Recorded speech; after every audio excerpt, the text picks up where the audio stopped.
নবীন, আমরা তরুণ, আমরা জাতি, ভবিষ্যৎ দেশ ও জাতি সেবাই হবে, দেশ ও জাতি সেবাই হবে আমাদের জীবনে শপথ।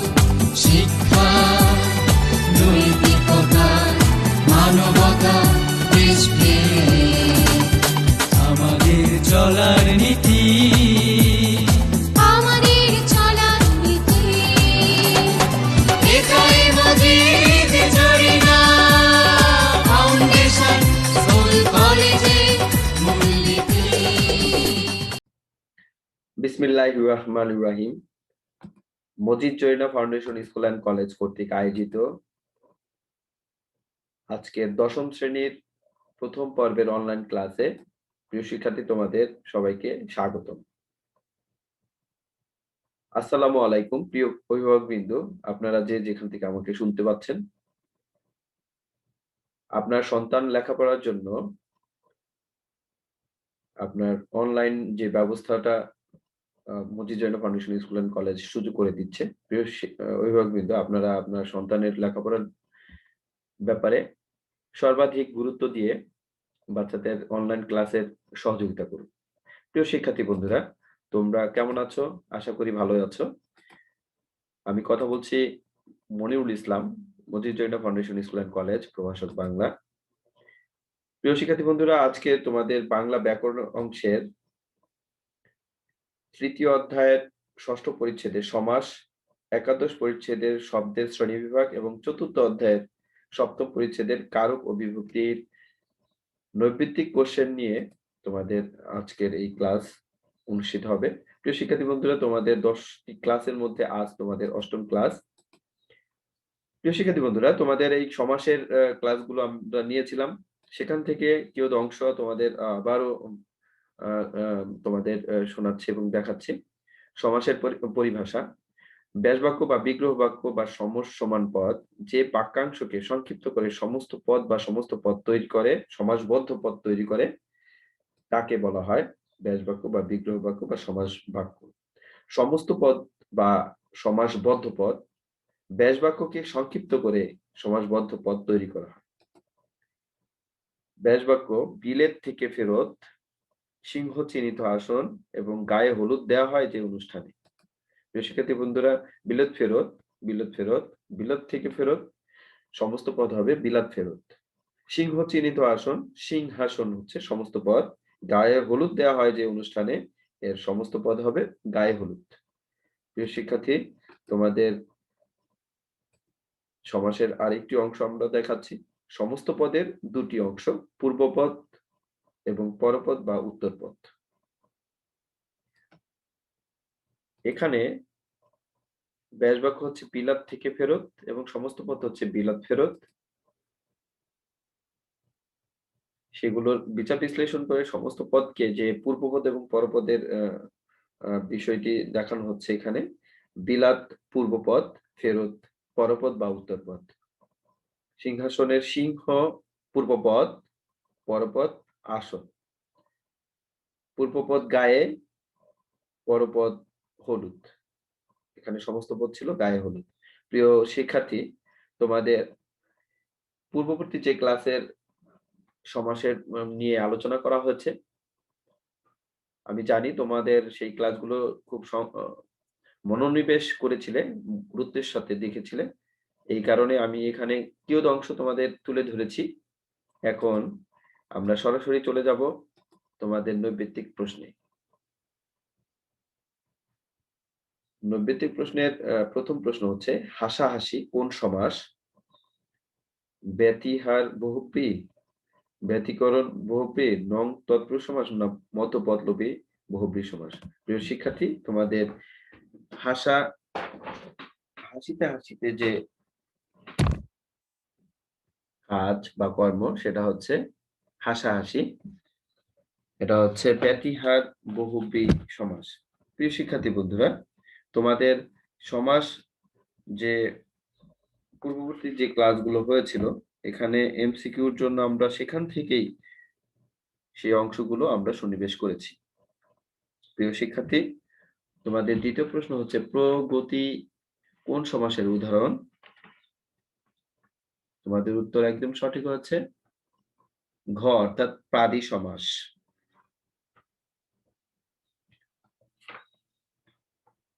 তৃতীয় প্রশ্ন, কোনটি পঞ্চমী তৎপুরুষ সমাস? শ্রমলব্ধ। উত্তর ক, সঠিক উত্তর ক। সমাস কত প্রকার? প্রিয় শিক্ষার্থী, তোমরা জানো সমাস 6 প্রকার।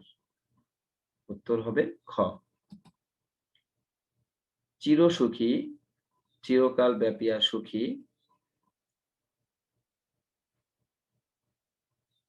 পরবর্তীতে আছে চিরকাল ব্যাপিয়া সুখ, চিরদিনের জন্য সুখী, চিরদিন ধরে সুখী। প্রিয় শিক্ষার্থী বন্ধুরা, তোমাদের 5 প্রশ্নের উত্তর হচ্ছে ক, চিরকাল ব্যাপিয়া সুখী।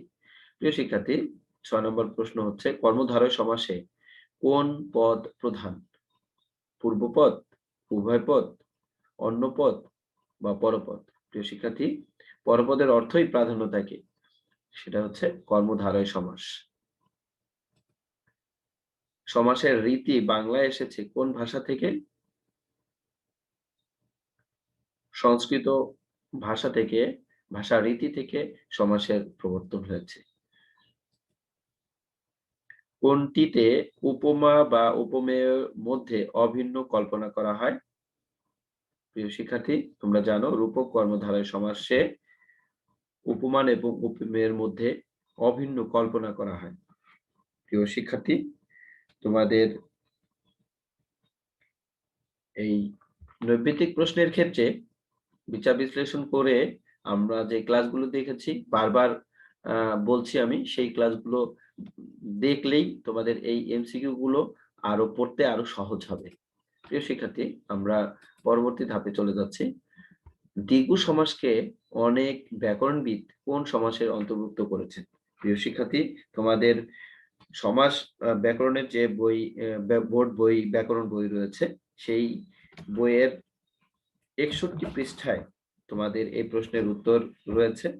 প্রিয় শিক্ষার্থী, তোমরা ভালো করে এর পূর্বে আমরা সমাসের ক্লাসে আমরা এইগুলো দেখিয়েছি। সেখানে তৎপুরুষ সমাস, দ্বন্দ্ব সমাস, কর্মধারয় সমাস, অব্যয়ীভাব সমাস। প্রিয় শিক্ষার্থী, এই এটার উত্তর হচ্ছে 9 নম্বর প্রশ্নের উত্তর হচ্ছে কর্মধারয় সমাস। 10 নম্বর প্রশ্ন হচ্ছে কর্মধারয় সমাস নয় কোনটি? ঘ মধু মাখা, মধু দ্বারা মাখা। এটা হচ্ছে, প্রিয় শিক্ষার্থী বন্ধুরা, এটা হচ্ছে তোমার কর্মধারয় সমাস নয়। প্রিয় শিক্ষার্থী বন্ধুরা, তোমাদের 11তম প্রশ্নটি হচ্ছে পূর্ব পদের প্রাধান্য থাকে কোন সমাসে? অব্যয়ীভাব সমাসে। অব্যয়ের অর্থই প্রধান থাকে।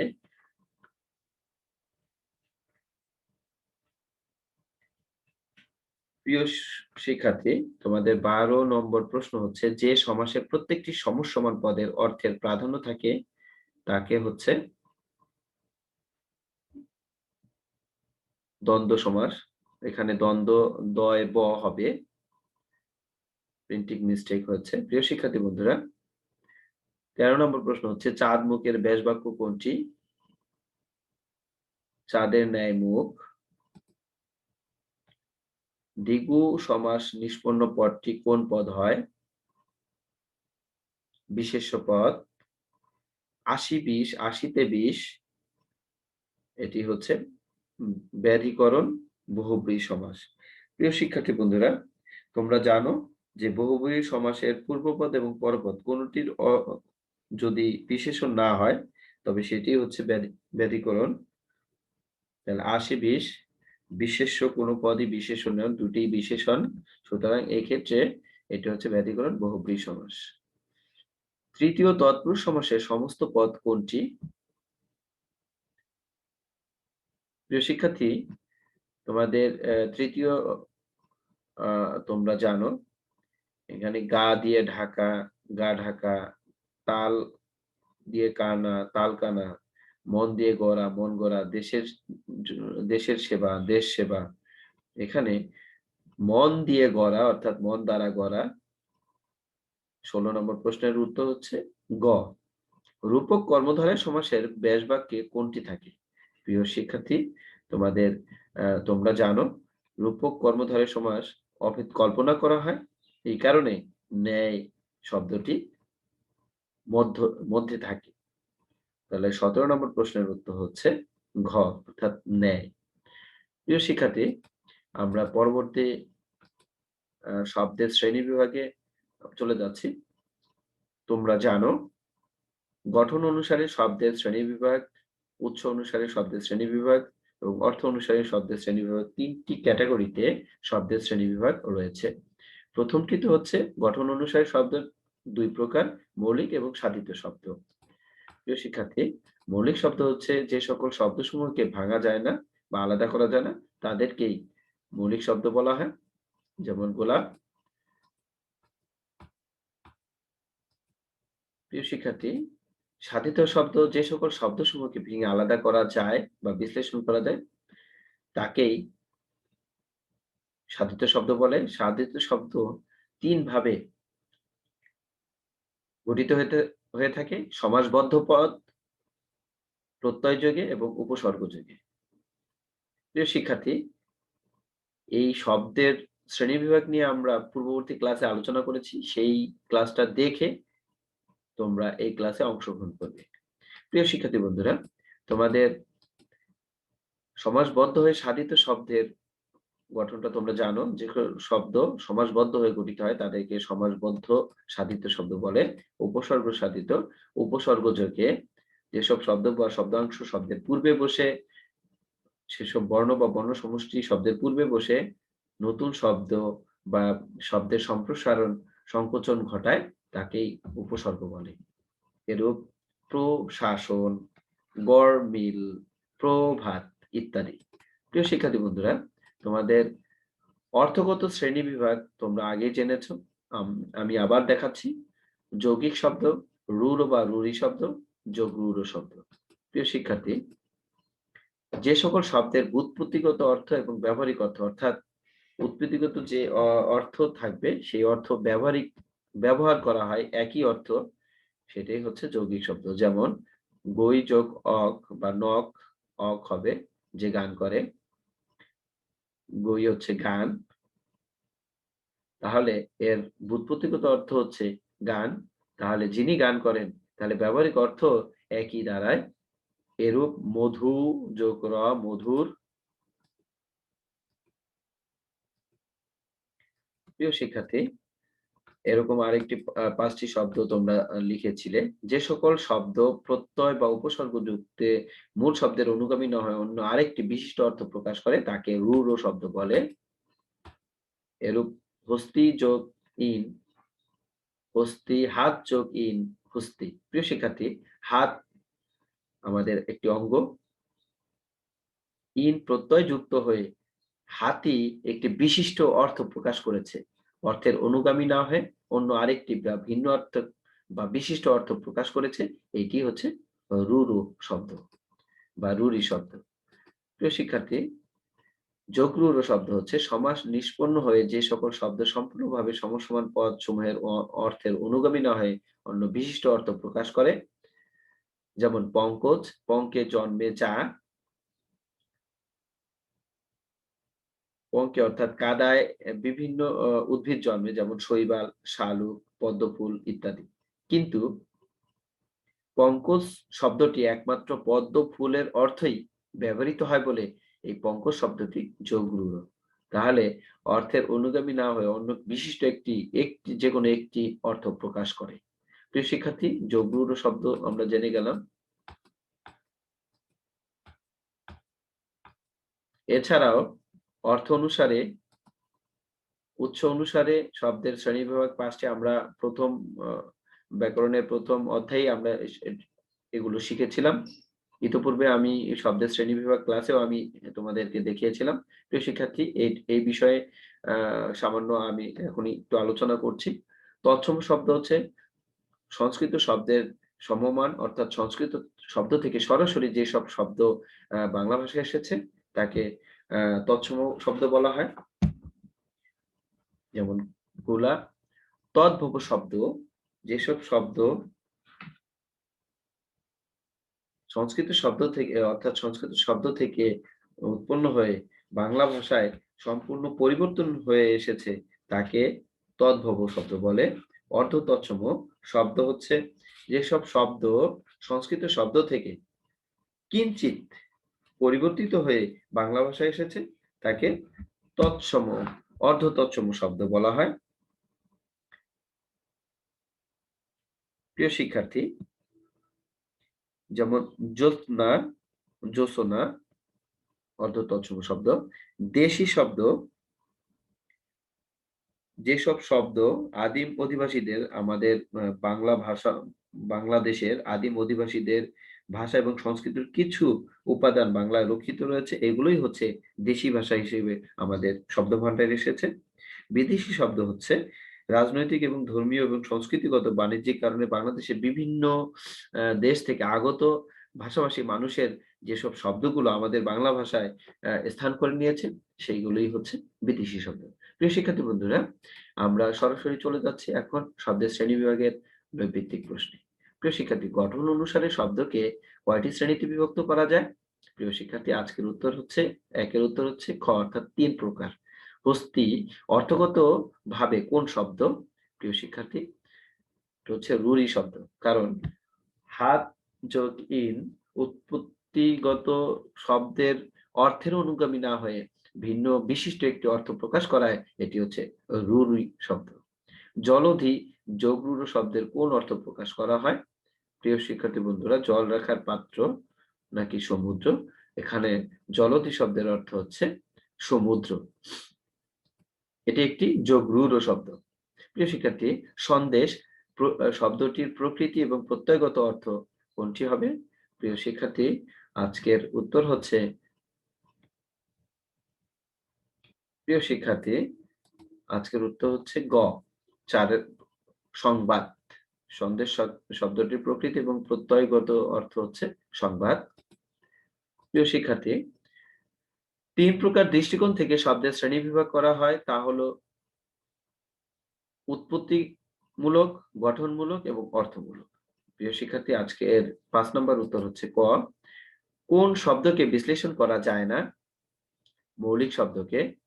যেসব শব্দের অর্থে তাদের প্রকৃতি এবং প্রত্যয়গত অর্থের অনুগামী হয়ে থাকে তাদেরকে বলা হয় যৌগিক শব্দ। রাজপুত কোন শব্দের উদাহরণ? যোগ রূঢ় শব্দ। প্রিয় শিক্ষার্থী, শব্দের শ্রেণীবিভাগের উৎস অনুসারে শব্দকে আম ৫ ভাগে ভাগ করা হয়। অর্থগত দিক থেকে যোগ রূঢ় শব্দ কোনটি? জলধি। প্রত্যেকটি সাধিত শব্দের পদের কয়টি অংশ থাকে? ২ টি অংশ থাকে। যৌগিক শব্দ কোনটি? গায়ক। কারণ উৎপত্তিগত অর্থ এবং ব্যবহারিক অর্থ একই। গই যোগ অক, গায়ক। প্রিয় শিক্ষার্থী, সমুদ্র শব্দটির প্রতিশব্দ হচ্ছে জলধি। এক বা একাধিক বর্ণ মিলে অর্থ প্রকাশ করলে তাকে বলা হয় শব্দ। অর্থবিশিষ্ট ধ্বনি বা ধ্বনি সমষ্টিকে বলা হয় শব্দ। ভাষার মূল অংশকে বলা হয় শব্দ। প্রিয় শিক্ষার্থী, ১৫ নম্বর প্রশ্ন, মৌলিক শব্দ কোনটি? গোলাপি না গোলাপ? প্রিয় শিক্ষার্থী বন্ধুরা, গোলাপ।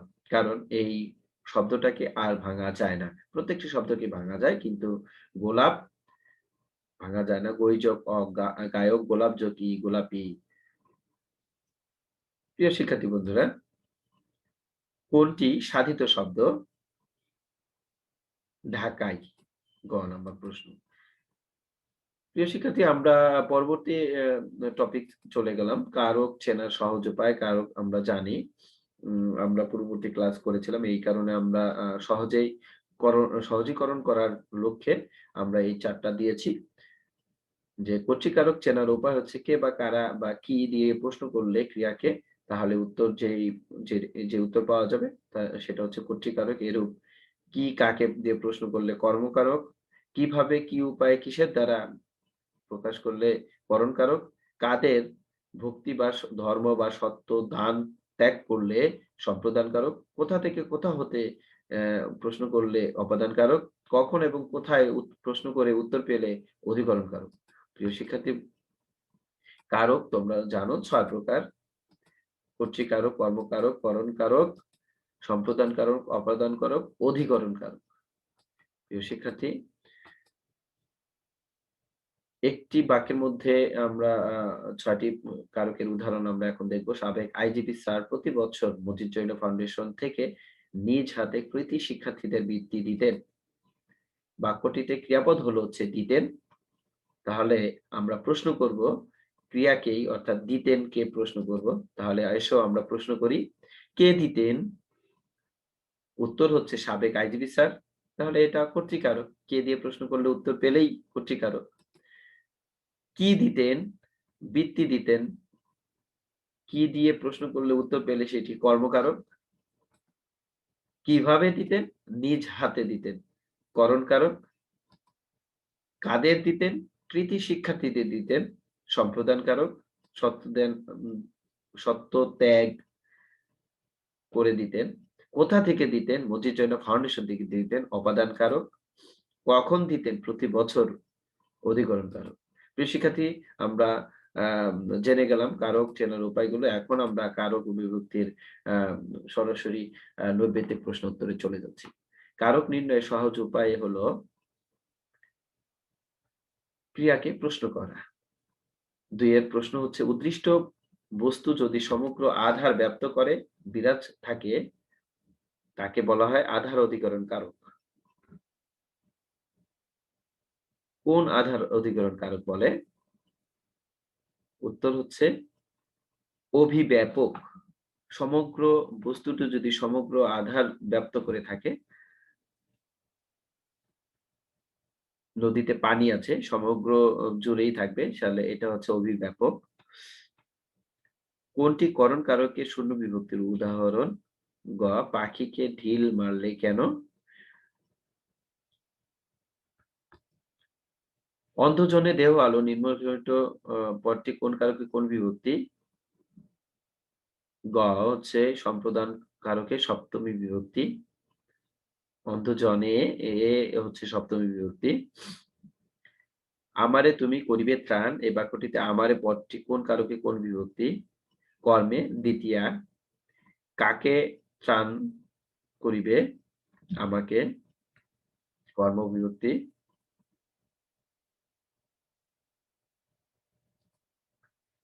কোন বিভক্তি ব্যাকরণের নিয়ম অনুসারে কারকে ব্যবহার করা হয় না? প্রিয় শিক্ষার্থী, তোমরা জানো চতুর্থী বিভক্তি। অধিকরণ কারক কয় প্রকার? ৩ প্রকার। কারক কৃ-নক শব্দটির অর্থ কি? যা ক্রিয়া সম্পন্ন করে। সম্বোধনের পরে কোনটি বসাতে হয়? কমা।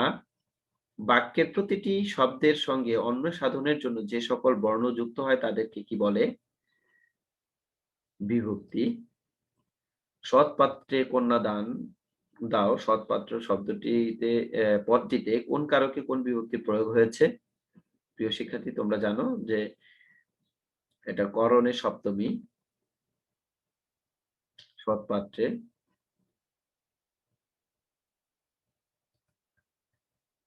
সত্য ত্যাগ পূর্বক দান করা হলে দান পদটিকে কি বলে? সম্প্রদান। ব্যক্তিবাচক কর্মকে কি বলে? গৌণ কর্ম। দুধ থেকে দই হয় জাত অর্থে